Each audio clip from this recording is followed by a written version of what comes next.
Kumusta po sa inyong lahat? Ako po si Banji, isang dalagitan na naninirahan sa isang maliit na nayon sa lalawigan ng Pampanga, kasama ang aking lola na si Lola Pasing.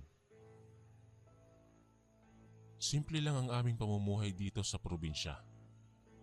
Mababait ang aming mga kapitbahay at tahimik din ang aming lugar. Liban na lamang tuwing may mga okasyong selebrasyon tulad ng piyesta na sinasalubong naming lahat ng buong sigla at galak. Napapaligiran kami ng mga sariwang puno ng nyog at mangga sa aming bakuran. Masarap ding maglaro sa putikan tuwing tag-ulan. Minsan nga, ginagawang putikan ng buong kalsada kapag umuulan ng malakas. Pero lubos akong nagagalak sa simple ngunit masayang buhay sa probinsya. Ngayon, papaano nga ba nagsimula ang aking kwentong ito? Eto na nga. Lumaki ako sa piling ni Lola Pasing, ang aking lola sa tuhod. Simula pa lamang noong maliit pa ako, ay madalas na akong kausapin at kwentuhan ni Lola Pasing. Kadalasan ng aming mga pagkwentuhan ay tungkol sa kanyang kabataan o mga karanasan noong panahon ng digmaan.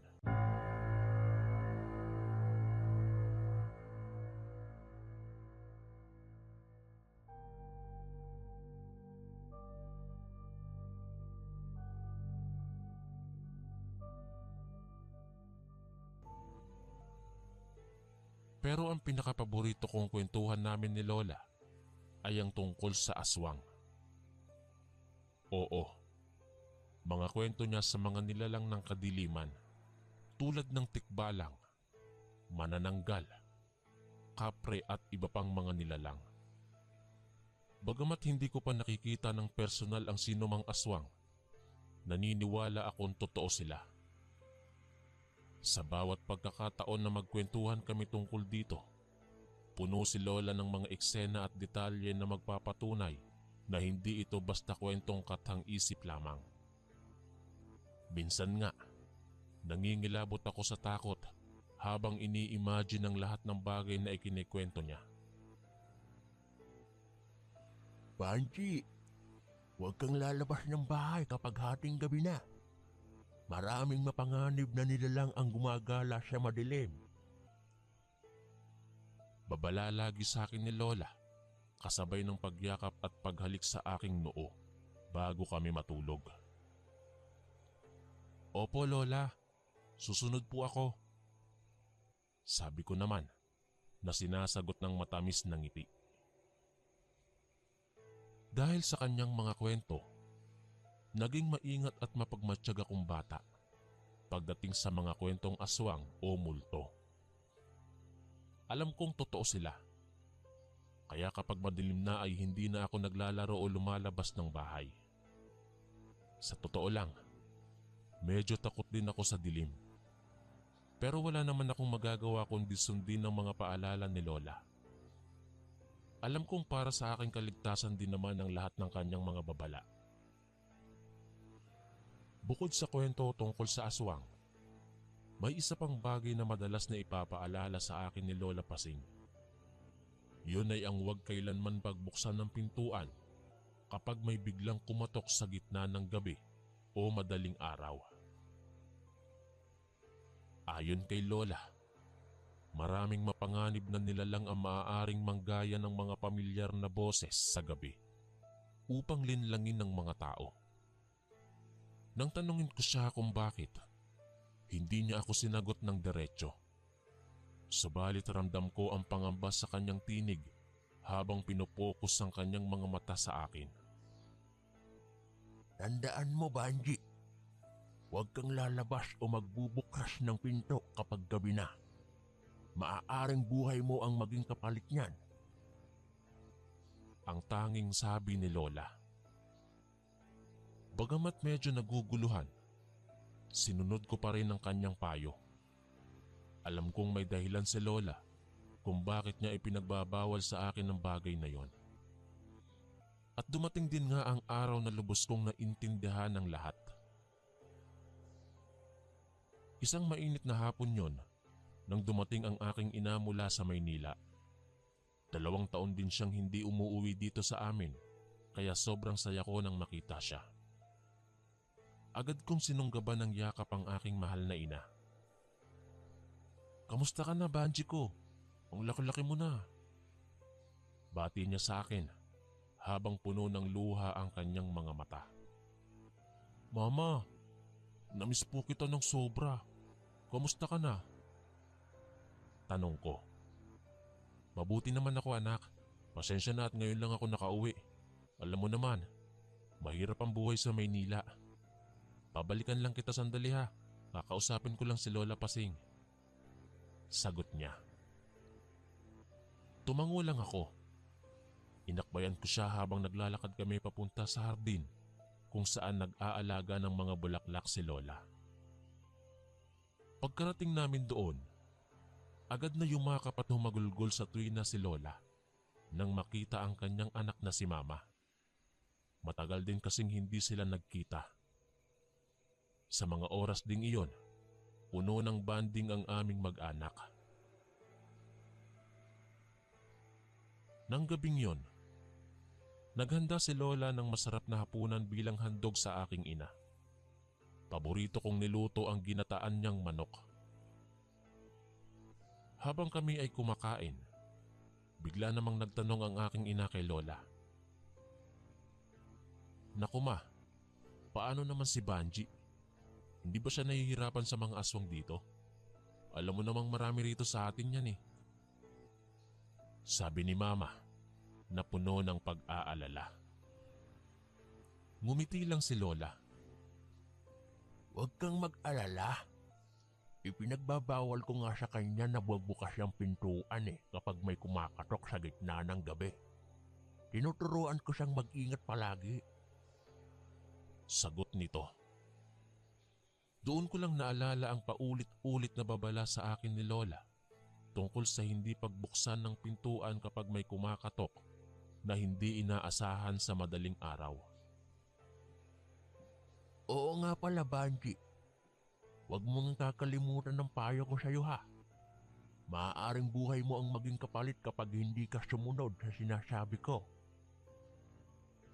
Pagbibilin muli sa akin ni Lola. Tumango ako at ngumiti. "Opo, Lola. Susundin ko po ang inyong mga babala." Sagot ko naman. Ngunit sa kabila ng aking pangako, hindi ko akalain na darating ang isang pagkakataon na hindi ko masusunod ang kanyang ipinagbabawal sa akin. At yun na nga ang naging dahilan ng aking malagim na karanasan. Nang gabing iyon, tuloy pa rin kami sa aming masayang kwentuhan nila Mama at Lola habang ako naman ay nagliligpit na ng pinggan sa hapagkainan. Sa kalagitnaan ng aming maliwalas na kwentuhan, bigla na lamang naputol si Lola sa pagsasalita. Kita kong nanlaki ang mga mata nito na para bang may naalala siyang importante o nakakatakot na bagay. "Bakit ma? Anong problema?" Tanong ng aking ina na agad napansin ang pagbabago ng itsura ni Lola. Ngumiti si Lola ngunit kitang-kita ko pa rin ang bakas ng pangamba sa kanyang muka. Wala naman. Naalala ko lang bigla. Magpapatingin pala ako bukas ng umaga kina Aling Melissa para sa aking likod na masakit na kasi. Nakangiting sabi nito. Subalit sa itsura pa lang ni Lola Pasing, alam kong may iba siyang iniisip. Bakit kaya bigla siyang napatigil ng ganon? May tinatagong bagay kaya siya? Hindi ko alam. Kinabukasan, maaga pang umalis si Lola. Sinabihan niya kami na mag-iingat dahil pupunta nga siya sa balon. Ang tinutuluyan ni Aling Melissa na kilalang manghihilot at albularya sa aming lugar. Huwag kayong lalabas ng bahay hanggat hindi pa ako nakakabalik. Dalhin niyo lang ang basura sa labas ng bahay kapag umalis na ako. Intindido? Mahigpit na bilin nito sa akin at kay Mama bago umalis. Tumango kami pareho ni Mama. Opo Lola, mag-iingat po kayo. Tugon ko. Maya-maya, pagkaraan, tuloy-tuloy kaming nagligpit ng bahay ni Mama. Sa totoo lang, miss ko na talaga si Mama. Kaya masayang masaya ako ngayong kasama ko na muli siya. Habang nagwawalis ako, bigla niya akong tinanong. Bakit parang paurong sulong maglakad si Lola? May sakit ba siya? Tanong sa akin ni Mama na puno ng pag-aalala. Napangiti ako. May pananakit daw po kasi sa kanyang likod kaya pupunta siya kina Aling Melissa. Pero wala naman pong malubhang sakit si Lola. Madalas lang po talaga siyang masakitin. Paliwanag ko sa kanya. Sana nga walang malubha. Nako, baka kasi multuhin na tayo niyan. Nakangiting biro ni Mama. Natawa naman ako sa kanyang sinabi. Maniwala ka naman sa multo. Hindi totoo yun. Sagot ko habang patuloy sa pagwawalis. Maya-maya, natapos na din kami sa paglilinis ng aming tahanan. Pero tandaan ninyo, hindi iyon ang huling paglilinis na gagawin ko sa araw na yon. Habang naghihintay kami ng pagbalik ni Lola mula sa pagpapatingin, napagdesisyonan namin ni Mama na maglaba. Kumuha kami ng mga damit sa aming silid at dinala sa labahan sa likod ng aming bahay. Maalam si Mama sa pagsasampay ng damit kaya siya na ang nag-ayos nito. Samantalang ako naman ay nagbanlaw na ng mga ginagamit na uniform sa eskwela. Nang matapos kami, agad naming inilagay ang mga basang damit sa loob ng aming bahay. Ayaw ni Mama na iiwan ng mga ito sa labas dahil baka raw ganunin ng mga uwak o ibang ibon. Pagkatapos noon, ay nagpahinga muna kami saglit sa aming hapagkainan. Inalok ko si Mama ng inihanda kong sago at gulaman. Wala kasing makain sa amin noon dahil nga papalubog na ang araw. Maya-maya pa ay bumalik na rin si Lola mula sa kanyang pagpapatingin. Agad naming sinalubong ito sa pintuan. Kamusta po ang inyong likod, Lola? Okay na po ba? Tanong agad sa kanya ni Mama. Ngumiti naman si Lola at sinabing okay na. Salamat naman at walang malubha.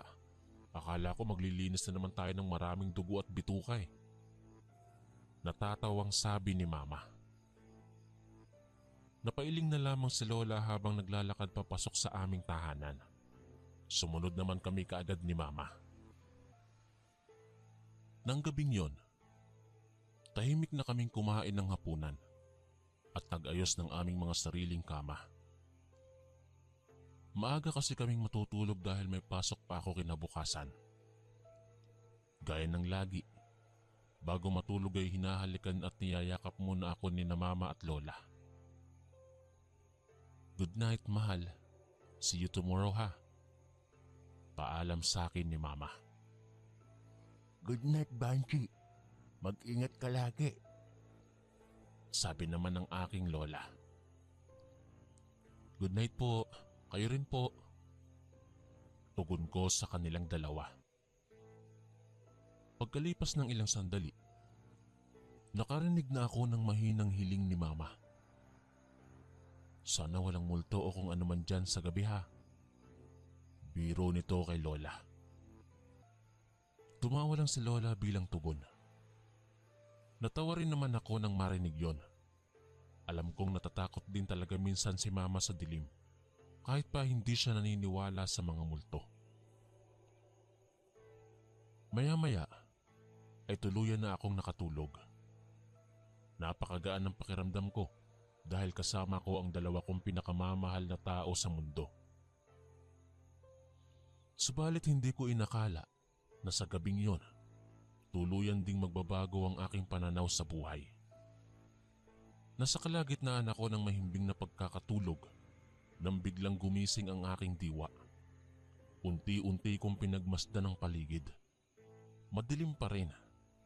Tanging ang kidlat at kulog lang ang nagbibigay ng liwanag sa madilim na gabi. Napatingin ako saglit sa dingding kung saan nakasabit ang aming malaking wall clock na bigay ng aking ninong. 4:30 ng madaling araw pa lamang. Napabuntong hininga ako. Ang aga pa para gumising. Pero hindi ko na kaya pang bumalik sa pagkakatulog. Kaya naupo na lamang ako sa aking kama at saka nilabas ang aking flashlight. Inilawan ko ang aklat na binabasa ko kagabi bago matulog. Ang Florante at Laura ni Balagtas. Isang makabagong aklat na unavailable dati. Nakakuha lang ako nito nang magbakasyon kami sa Maynila nung nakaraang taon. Habang abala sa pagbabasa, bigla akong nakarinig ng malakas na tunog na para bang may kumakatok. Agad kong ibinaba ang aking aklat at nakinig ng mabuti. Halos mapatalon ako sa gulat nang marinig kong muli ang malakas na pagkatok. Ang lakas, para talagang may kumakalabog sa aming pinto. Nanlaki ang aking mga mata sa takot. Naalala ko agad ang mga sinabi sa akin ni Lola tungkol sa hindi pagbukas ng mga pinto sa kalagitnaan ng gabi. Maraming mapanganib na nilalang ang gumagapang kapag madilim na para manakot o pumatay ng mga tao. Patuloy pa rin ang malakas na katok. Sa takot, napapikit na lamang ako habang kinakagat ang aking mga labi. Pilit kong pinipigilan ang aking sarili sa pagsisiyasat kung ano o sino ang kumakatok. Alam kong hindi dapat ako lumabas ng silid. Pero bakit ang lakas-lakas? Paanong hindi ako magugulat o matatakot? Lalo pang gumagaspang ang takot sa aking buong katawan. Maya-maya ay huminto na rin ang pagkatok. Bumalik ang katahimikan. Subalit hindi pa rin ako mapakali. Bakit may biglang kumatok? Sino o ano kaya yon? Kahit nanginginig pa rin, unti-unti akong tumayo mula sa aking higaan at dahan-dahang lumapit sa pintuan. Sinilip ko sa bintana ang labas. Gaya ng inaasahan, madilim pa rin dahil 4:30 pa lamang naman talaga ng umaga. Wala akong makitang anuman sa labas ng aming bahay. Walang ilaw, maliban sa kidlat na nagliliwanag minsan. Kahit walang tao, hindi pa rin ako mapakali. Paulit-ulit kong ipinagdasal na sana ay hindi na muling magkatok ng ganoong katindi.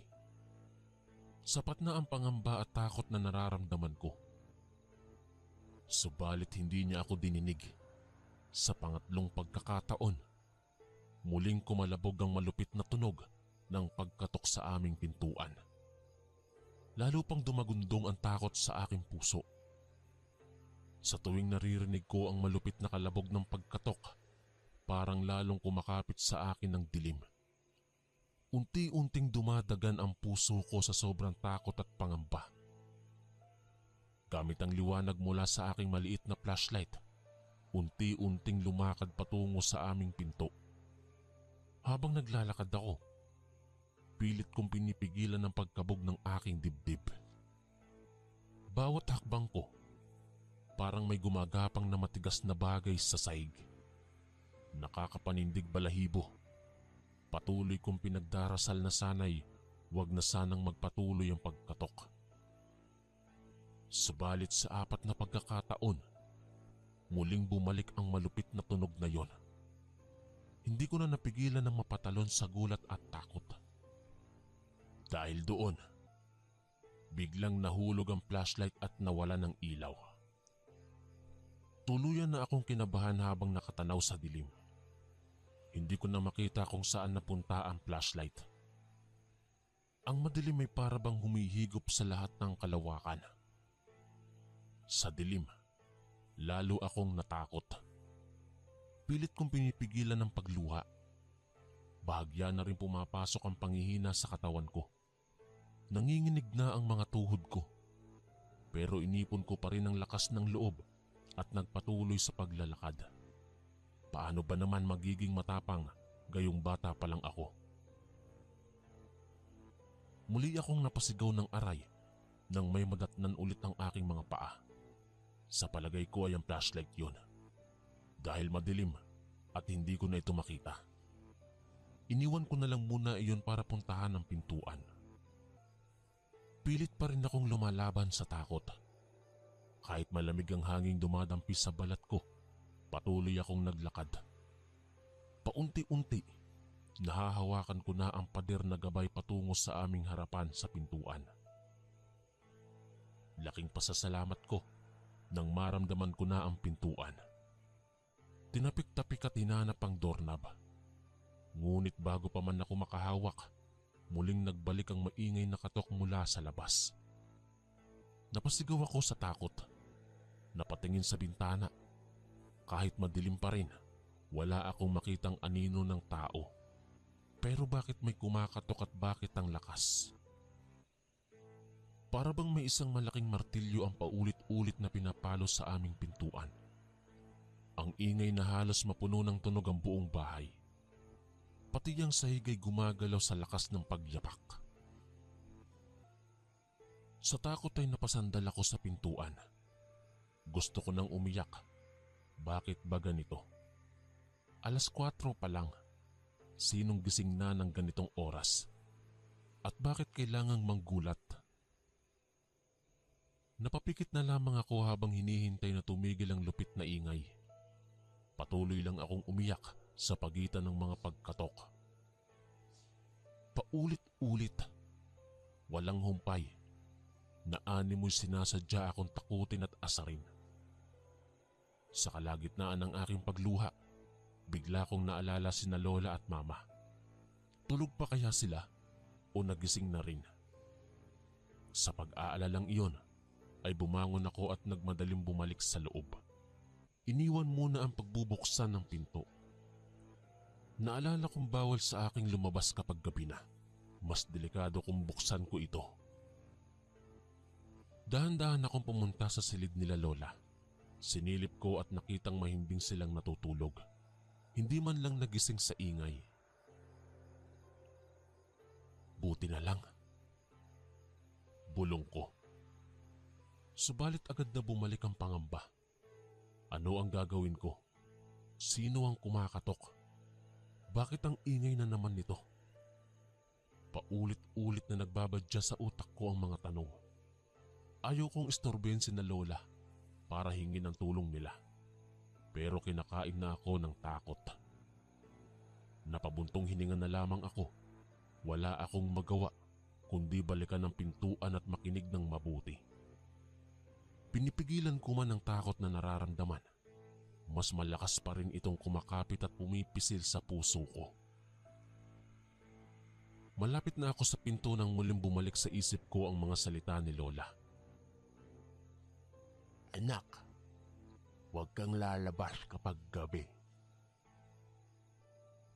Paulit-ulit kong binubuksan at isinasara ang pintuan upang tingnan kung may tao sa labas.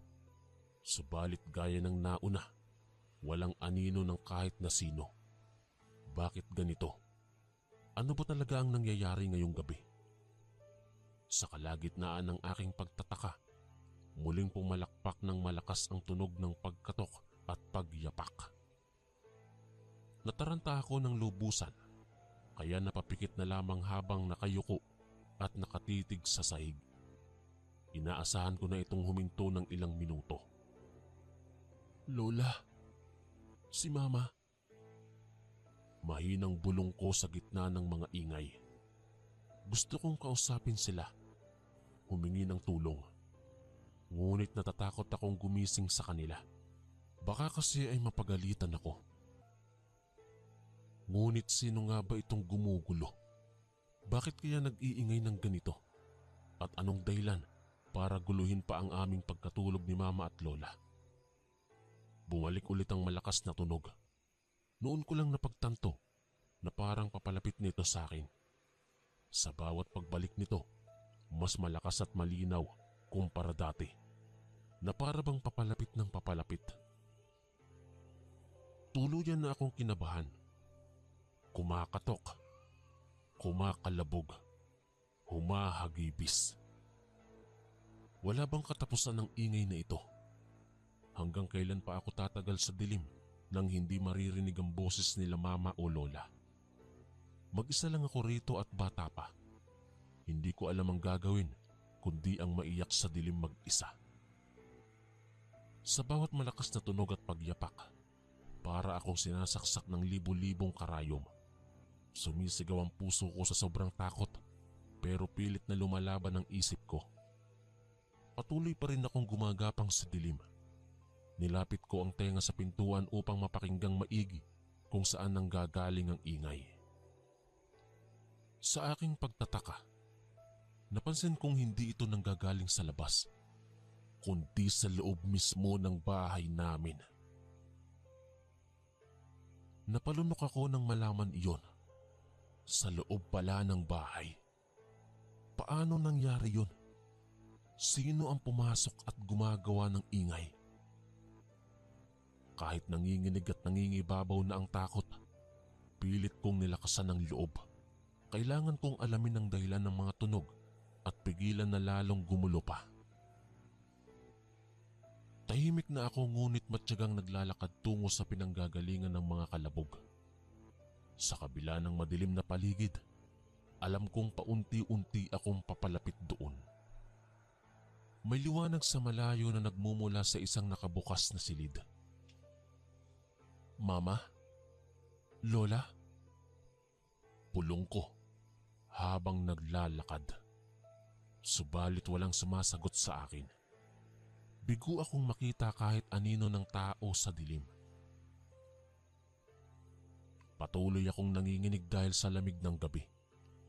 Halos magkanda-tuwa-tuwa na rin ang mga tuhod ko sa takot. Pero pinipilit kong makarating sa silid na bukas ang ilaw. Marahil nandoon ang dahilan ng mga ingay. Sa wakas, nakarating din ako sa silid. Unti-unting pumasok ang ilaw. Ngunit wala pa ring anino ng kahit na sino roon. Paunti-unti akong pumasok habang inilalapit ang aking maliit na flashlight. Ang nag-iisang ilaw sa silid ay nanggagaling sa isang maliit na kandila sa ibabaw ng lamesa.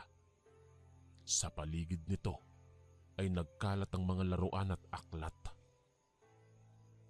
Laking gulat ko na mapagtanto kong nasa silid ko pala ako. Paano ako naligaw pabalik dito? At bakit nagkagulo-gulo ang mga gamit ko? Dahil dito ay lalong dumami ang mga tanong sa aking isipan. Bigla akong nataranta. Hindi ko na alam kung ano ang susunod na gagawin. Nanginginig ang mga tuhod ko habang pilit na pinipigilan ng iyak. Akmang aalis na sana ako nang may marinig ulit na malakas na kalabog sa labas ng silid. Agad akong napatalon sa gulat. Napatulala ako sa may pinto habang pinakikinggan ng malalakas na yabag ng mga yapak. Halos mawalan ako ng ulirat sa takot. Ang mga tunog ay nagmumula sa aming kusina at palapit ng palapit. Maya-maya, huminto iyon saglit. Umupo na lamang ako sa sulok at nanginginig na humahagulgol. Hindi ko na alam kung ano pang susunod na mangyayari. Takot na ako, pero hindi pa rin ako handang humingi ng tulong kay Lola at Mama. Baka kasi mapagalitan lang ako kapag nalaman nilang gising pa ako ng ganitong oras. Nang maisipan kong bisitahin sina Lola at Mama sa kanilang silid, nagulat na lang ako nang mapag-alaman kong wala sila roon. Casual na nakabukas ang pinto, pero walang tao sa loob. Napakamot ako ng ulo habang nagtataka. Nasaan na kaya sila? Bulong ko sa sarili. Maya-maya pa ay naalala ko na baka nga pala ayon sa nakagawian, maaaring namalengke na si Lola habang natutulog pa si Mama. Madalas nilang gawin iyon tuwing umaga. Pero bakit hindi man lang ako ginising? Sa gitna ng aking pagtataka, biglang may narinig akong malakas na kalabog na nagmula sa labas ng silid. Muli akong kinabahan at napatalon sa gulat. Ano na naman kaya iyon? Agad kong nilabas ang ulo upang tingnan kung anong nangyayari. Nang mapansin kong walang tao, tahimik akong naglakad patungo sa hagdan pababa. Siguradong doon nagmumula ang mga kalabog.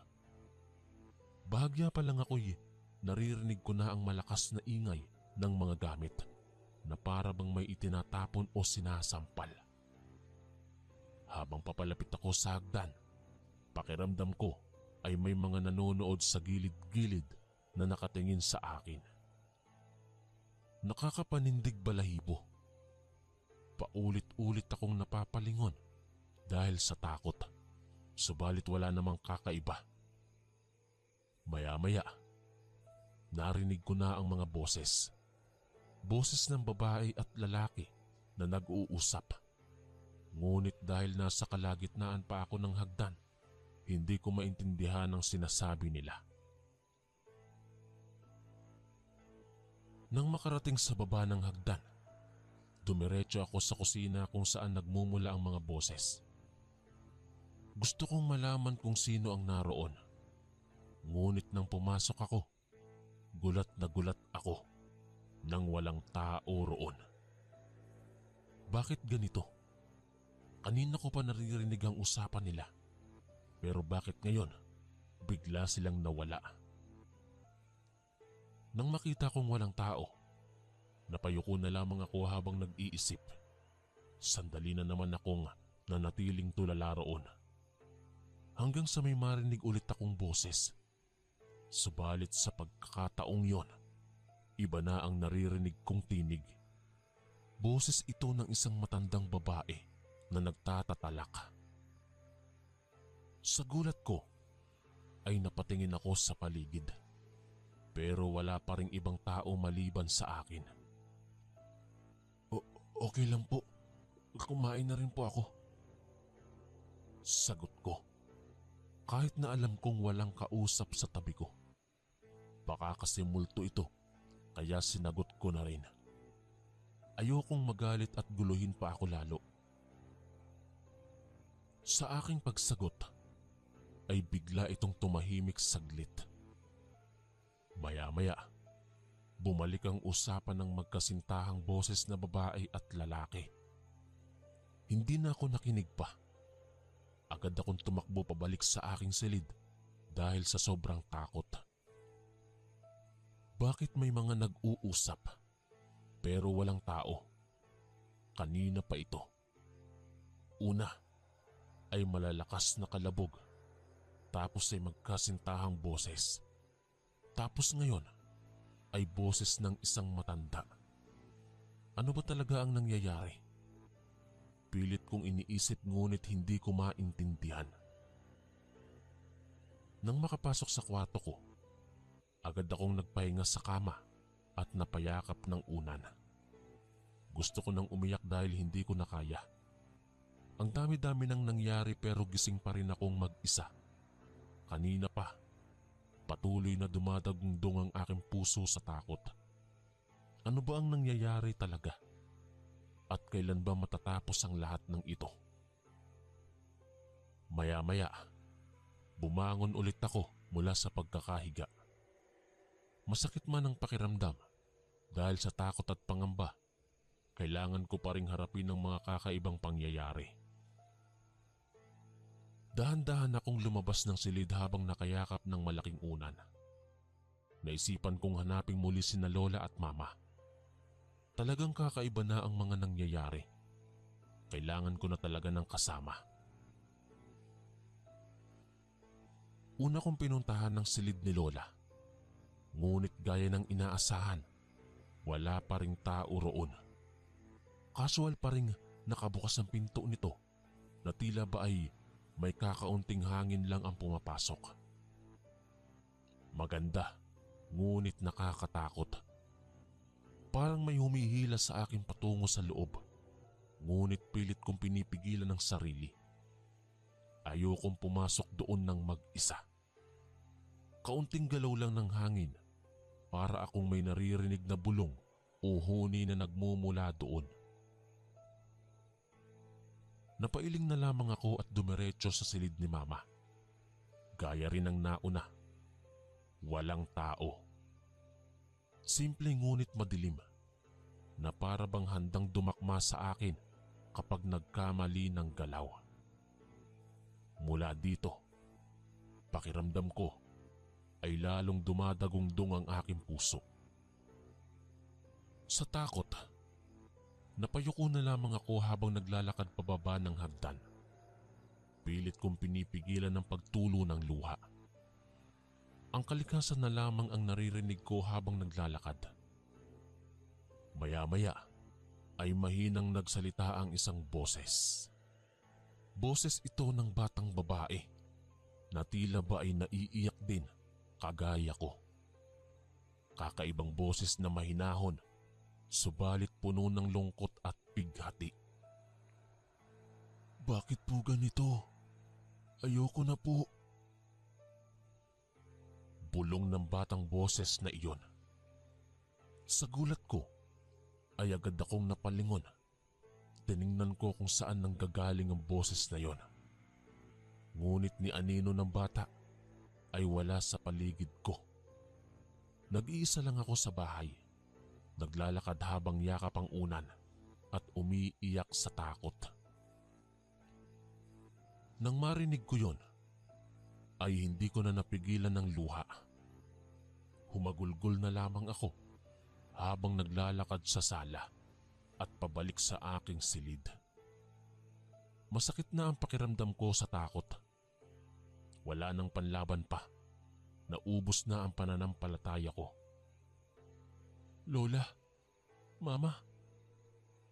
Paulit-ulit kong sinasabi sa pagitan ng iyak. Gusto ko na silang kausapin kahit na baka ako'y pagalitan. Ayokong nag-iisa. Ayoko na rin marinig ang mga boses na hindi ko maintindihan na nakakatakot na talaga. Nang pumasok ako sa aking silid, naramdaman ko ang pagbabagong anyo ng paligid. Kung dati ay naghari ang sigla at kasiyahan, ngayon ay pinalilibutan na ako ng dilim, kalungkutan, takot at katahimikan. Hindi ko na alam kung anong oras na at hindi ko na rin maisip kung kailan pa babalik sina Lola at Mama. Nakakatakot at nakakalungkot, pero napipilitan akong harapin ang katotohanan na nag-iisa lang akong nakakaranas ng lahat. Kung nananaginip lang sana ako, sana'y nagising na ako agad. Subalit bakit patuloy na nangyayari ang lahat? At bakit hindi ako nagigising kahit gaano kalakas ang pag-iyak ko? Talagang malupit ang panaginip na ito. Maya-maya ay napagdesisyonan kong hanapin muli sina Lola at Mama. Bagamat wala akong mapuntahang ibang lugar, umiikot lamang ako sa loob ng aming tahanan. Tahimik akong naglalakad sa may dulong bahagi ng aming tahanan na madalang na mapuntahan ni Lola.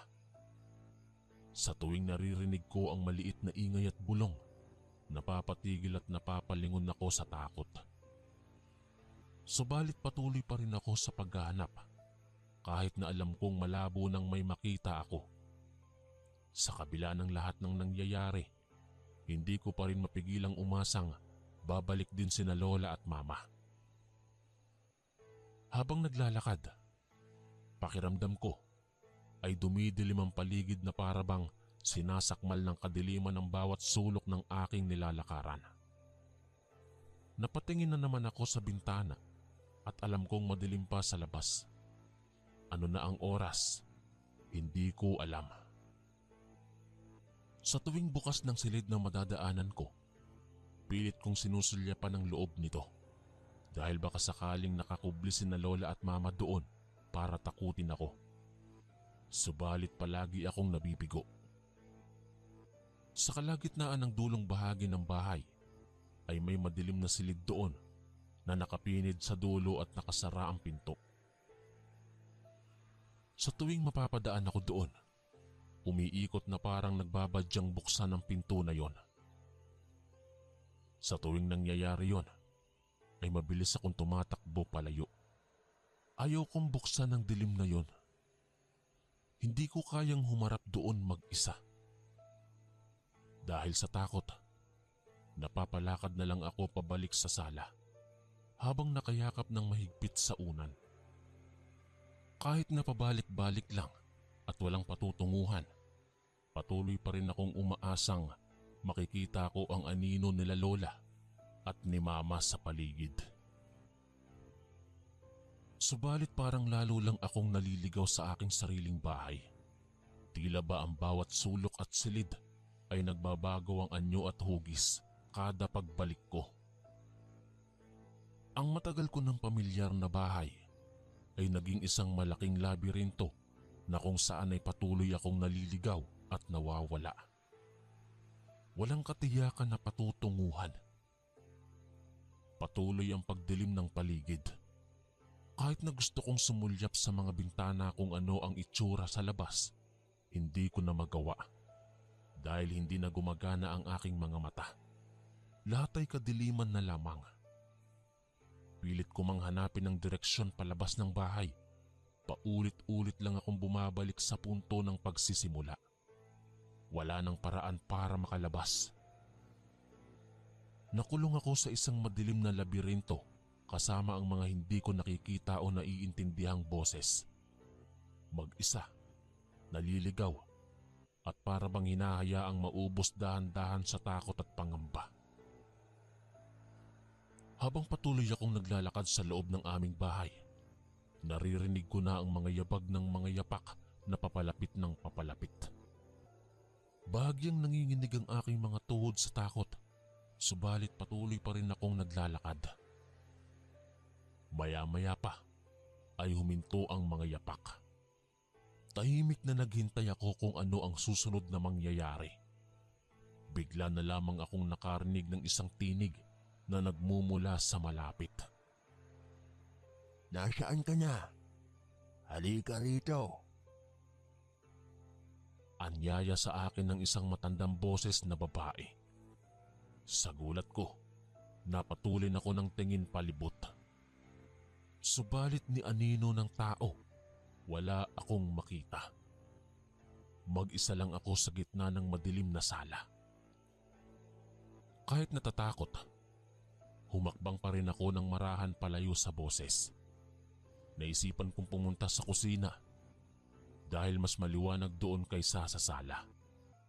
Subalit hindi ko inakala ang susunod na pangyayari.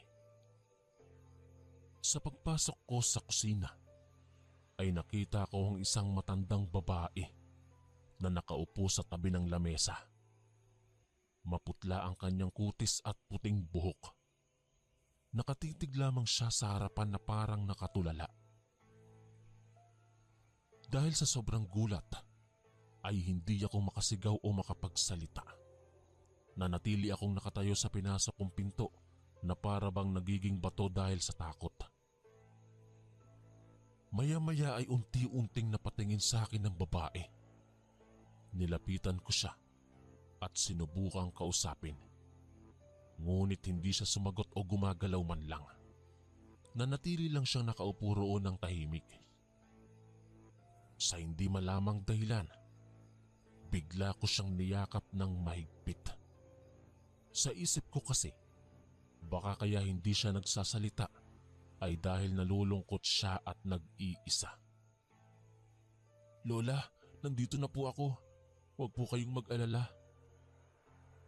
Mahinang sabi ko habang yakap siya ng mahigpit. Tumutulo ang aking mga luha sa mga mata. Maya-maya ay unti-unting nawala ang matandang babae sa aking bisig hanggang sa tuluyan na itong naglaho. Sa pagkawala nito, bigla akong natauhan. Nag-iisa na naman ako. Tumayo ako habang nanginginig pa rin ang buong katawan ko. Hindi ko alam kung ano o sino talaga ang nakita ko. Ngunit sigurado ako na hindi iyon isang tao. Kung totoong nakita ko nga ang isang multo, hindi na talaga ako magugulat pa.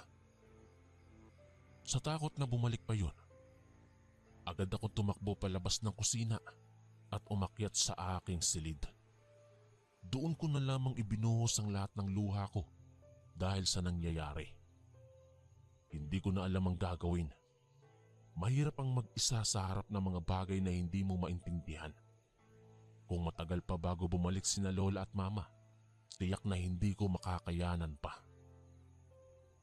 Nang makabalik sa aking silid, agad akong nagpahinga sa aking kama. Patuloy pa rin ang mga pag-iyak habang nakatingin sa kisame. Hindi ko alam kung ilang oras na akong ganito. Sa pagitan ng mga hikbi, pilit kong pinipigilan ang antok na dumadampi sa aking mga mata. Ayokong hindi maging alerto sa anumang kakaibang pangyayari na maaari pang dumating. Maya-maya ay napagdesisyonan kong tumayo at manatili sa gising habang naghihintay sa pag-uwi nila Lola at Mama. Inasahan ko na kahit papaano ay kailangan ko pang maging matatag kahit na nag-iisa lang.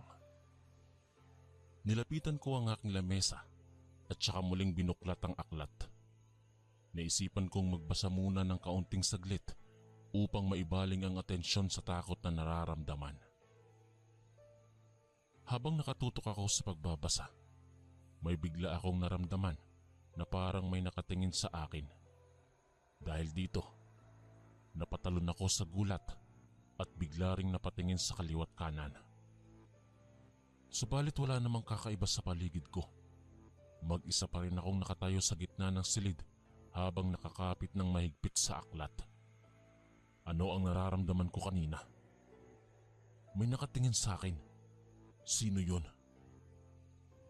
Dahil sa hindi ko alam ang dapat na maramdaman, unti-unti akong napaluhod habang nakatingin sa kisame na para bang may gustong sabihin. Gusto kong magdasal, ngunit hindi ko alam ang sasabihin ko. Ayaw ko nang mangyari ang lahat. Sa kalagitnaan ng aking pagmumuni-muni, biglang nanumbalik ang pakiramdam na may nakatitig sa likod ko. Kahit nanginginig ang mga tuhod, mabilis akong napalingon sa kinatatayuan. Subalit gaya ng inaasahan, wala namang kakaiba sa paligid. Nakapalibot pa rin ang dilim. Mag-isa pa rin akong nakatayo sa gitna ng silid na parang tanga. Nainis ako sa sarili dahil bakit ba ako natatakot sa wala. Maya-maya, may nakita akong pamilyar na muka na nakatingin sa akin na nasa gawing dulo ng silid. Si Lola. Nakasuot ng itim at maputlang nanunuot sa dilim. Nakatitig ng masama habang papalapit ng papalapit. Gulat na gulat ako pero hindi makagalaw sa kinatatayuan. Patuloy lang siyang papalapit habang nakatingin sa akin. Nanginginig na ako sa takot. Alam kong multo na ito ng Lola Pasing. Bakit ganito? Anong gagawin niya sa akin? Maya-maya pa, noong halos isang dangkal na lang ang layo sa akin, ay tuluyan na itong nawala. Agad kong tinakpan ng dalawang kamay ang muka habang umiiyak sa takot. Ayaw ko nang mangyari pa ito. Gusto ko nang umalis dito. Nasaan na sina Lola at Mama? Dahil sa multong nakita ko, agad akong tumakbo palabas ng silid at tumungtong sa kusina. Nanginginig ng gusto ang aking mga binti sa takot, subalit patuloy ako sa pagtakbo. Hindi ko na kaya pang manatili sa silid, lalo pat baka sundan ako ng muka na kamukha ni Lola. Nang marating ko ang kusina, agad akong napahiga sa sahig habang humahagulgol. Gusto ko na talagang sumigaw kahit na wala namang makakarinig sa akin. Ang sakit-sakit na talaga sa dibdib. Bigat na rin ang pakiramdam. Hindi ko na alam ang gagawin. Nawawalan na ako ng pag-asa. Nauubos na ang lakas ng loob ko. Kahit na ano pang pilit, ay hindi ko na makakayanang harapin pa ang lahat ng mag-isa. Kailangan ko na talaga sila Lola at Mama. Nang makalma saglit, napansin kong may kumukulong bagay sa lamesa. May mainit na sabaw doon at ang usok nito ay humahawi paakyat sa langit. Kinuha ko ang mga pinggan at mangkok at inihanda sa pagkain.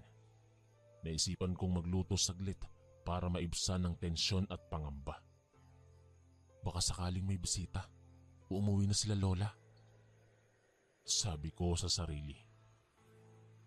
Maya-maya pa, pagkatapos kong magluto, sumubok akong kumain. Subalit walang ganang kumagat ang aking mga bibig. Pilit kong isinusubo ang pagkain, pero wala akong maramdamang sarap o gutom.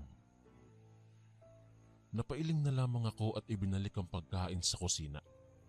Tila ba nawalan na ng lasa ang lahat para sa akin. Pati ang dati kong paboritong ulam ni Lola ay para na ring walang laman ng pinggan. Napabuntong hininga na lang ulit ako at dumiretso sa sala. Sa pag-upo ko doon, may biglang pumasok na malamig na hangin sa aking balat. Napalingon ako sa pinanggagalingan nito at doon ko nakita si Mama na nakatitig sa akin mula sa pintuan sa labas. Dali-dali akong tumayo dahil akala ko'y uuwi na si Mama.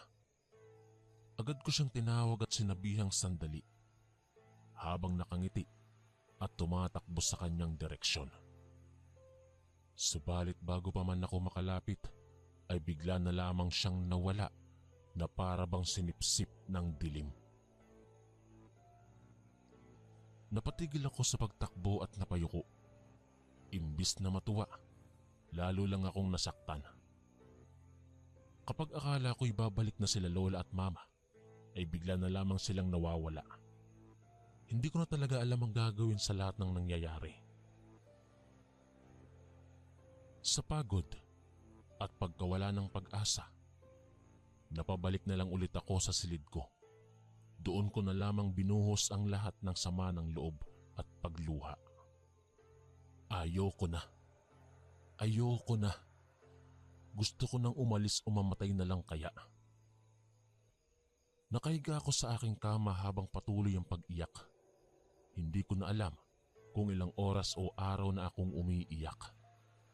Patuloy lang ang pagtulo ng mga luha habang nakatingin sa kawalan. Sa pagitan ng mga hikbi at pagbukas-sara ng mga mata ko, nakita ko si Lola na papalapit sa akin. Ngunit hindi ko ito binigyan ng pansin dahil inakala ko na naman itong multo. Patuloy lang ako sa pag-iyak. Apo, anong nangyari sa'yo? Tanong sa akin ni Lola habang hinihimas ang aking likod. Ngunit hindi pa rin ako tumitigil sa pagluha. Iniisip ko kasing parang wala naman talaga siyang maririnig o mararamdaman kahit sabihin ko man ng lahat. Maya-maya ay gumalaw si Lola at dumapa sa tabi ko sa higaan. Hinawakan niya ang aking mga kamay at muling tinanong ako kung ano ang nangyari at bakit ako umiiyak. Sa mga sandaling iyon, unti-unti kong napagtantong buhay na tao pala si Lola. Naalala kong kanina ko pa hinahanap ang mga ito kasama si Mama. Kaya naman tumigil na ako sa pagluha at niyakap na mahigpit si Lola habang umiiyak. Lola, nandito ka na. Akala ko hindi na kayo babalik. Mahinang sabi ko sa kanya. Maya-maya ay dumating na rin si Mama sa silid namin.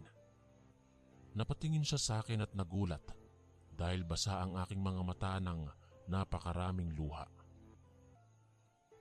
Anak, bakit umiiyak ka? Anong nangyari? Dagdag na tanong sa akin ni Mama at umupo siya sa gilid ng aking higaan habang pinupunasan ng aking mga mata gamit ang kanyang panyo. Nang makalma na, isa-isang kinuwento ko kay Lola at Mama ang lahat ng nangyari. Mula sa malalakas na tunog, sa mga boses na hindi ko maintindihan, sa mga bagay na hindi ko kayang paliwanagan, at ang matinding takot na nadama sa pag-iisa. Naku anak, delikado talaga kapag mag-isa ka lang. Buti na lang dumating na kami. Tugon sa akin ni Mama habang mahigpit pa rin akong niyayakap. Ngumiti lang ako habang pinupunasan ng luha. Napakasarap pala sa pakiramdam na may kasamang tao sa gitna ng matinding pagsubok. Kahit namultuhin pa ako o may mangyaring mas masahol pa, alam kong kakayanin basta't magkakasama kaming tatlo. Nang makabalik na sina Lola at Mama, hindi ko mapigilang yakapin sila ng mahigpit sa tuwing nagkakataon. Nawala na ang takot at lungkot na nararamdaman ko kanina. Ramdam ko ang ligaya at saya sa bawat sandali na kasama ko sila. Salamat po at nandito na kayo. Ayoko nang maulit ang lahat ng yon. Sabi ko sa kanila habang nakangiti. Ngumiti rin naman si Lola at hinaplos ang aking buhok. Nako apo, hindi biro ang mangyaring ganoon ha. Kaya kailangan talagang mag-ingat at huwag nang mag-isa. Buti na lang at nakauwi kami agad. Sagot nito sa akin. Tumango lang ako bilang tugon. Inakbayan ko ng mahigpit ang aking lola habang patuloy kaming nag-uusap tungkol sa aking karanasan kanina. Alam mo ba kung ano ang dahilan kaya nagkaganoon? Tanong sa akin ni Mama. Umiling lamang ako. Hindi po. Basta bigla na lang nangyari ang lahat. Mga katok, boses, multo. Takot na takot po ako. Maikling sagot ko. Doon ay nagpalitan ng tingin sina Lola at Mama. Maya-maya ay muling nagsalita si Lola. Naku apo, yan ang ginagawa ng maligno kapag walang tao sa bahay. Sinasamantala ka nila para takutin o saktan. Paliwanag nito. Oo nga, mabuti na lang at wala kang binuksan na anumang pinto o sinunod ang anumang boses. Kundi, tiyak na mas delikado ang nangyari sa'yo. Dagdag pa ni Mama. Natahimik ako saglit habang pinoproseso ang sinabi nila. Oo nga pala. Paulit-ulit na ipinagbabawal sa akin ni Lola na huwag buksan ang anumang pinto tuwing gabi. Mabuti na lang at hindi ako sumuway at napahamak. Kaya nga lagi kong sinasabi sa'yo na huwag magsolo sa bahay. Madaming panganib at hindi mo alam ang gagawin mo kapag may nangyari nga. Babalang muli sa akin ni Lola. Tumango lang ulit ako bilang sagot. Naiintindihan ko na po ngayon. Hindi na po mauulit ang lahat ng yon. Susunod na po ako palagi sa inyo. Nakangiting sabi ko naman sa kanila. Masaya akong natutunan ko ang aral na yon nang hindi masasagasaan o napapahamak. At laking pasalamat ko rin dahil bumalik agad sina Lola at Mama bago pa man maganap ang mas masahol na pangyayari. Matapos ang lahat ng nangyari, tuluyan na akong bumalik sa dati kong sigla at masayang pamumuhay kasama sina Lola at Mama. Madalas pa rin kaming magkwentuhan tungkol sa aking karanasan. Subalit ngayon ay hindi na ito nakakatakot pakinggan. Bagkus ay naging aral na lamang ito sa akin para lalong maging maingat at mapanuri sa paligid. Isang umaga, habang naghahain kami ng almusal para kainin, ay nagpasalamat ako kay Lola at Mama. Salamat po talaga at nandito kayo para samahan ako. Hindi ko alam kung anong mangyayari kung nag-iisa lang po ako. Simula ko. Walang anuman apo. Ganoon talaga minsan. Maraming bagay na hindi natin maiintindihan. Pero lagi mong tatandaan na nandito lang kami. Sagot sa akin ni Lola habang nakangiti. Oo nga anak, huwag ka matakot na humingi ng tulong sa amin.